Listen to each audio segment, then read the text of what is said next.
Hi hello வணக்கம்.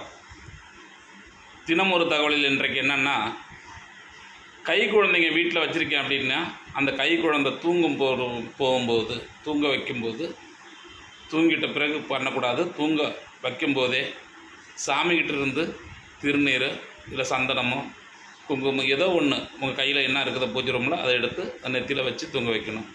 ஏன்னு கேட்டிங்கன்னா, அந்த குழந்தைகள் நைட்டில் பார்த்திங்கன்னா மிரளுதுன்னு சொல்லுவாங்க இல்லையா, பயப்படுதுன்னு சொல்லுவாங்க. அந்த பயம் இருக்காது. ஏன்னா தெய்வம் கூடயே இருக்கும். அது கூட கெட்ட கனவுகள் வராது. அதாவது காற்று கருப்புகள் அந்த குழந்தைக்கு அண்டாது. ஆரோக்கியமாக இருக்கும். தெய்வ துணையோடு அந்த குழந்தை நல்லா ஆரோக்கியமாக வாழும். அதனால் நீங்கள் குழந்தைக்கு எப்போவுமே தூங்க வைக்கும்போது கொஞ்சம் திருநீர் நெத்தியில் வச்சு தூங்க வைங்க. நீங்களும் குளித்த பிறகு வெறும் நெத்தியோடு வெளில போகக்கூடாது. ஏதோ ஒன்று நெத்தியில் வச்சுக்கிட்டு தான் போகணும். அப்போ லட்சுமி கடாட்சம் நமக்கு இருக்கும். நன்றி, வணக்கம். சப்ஸ்கிரைப் பண்ணுங்கள், லைக் பண்ணுங்கள்.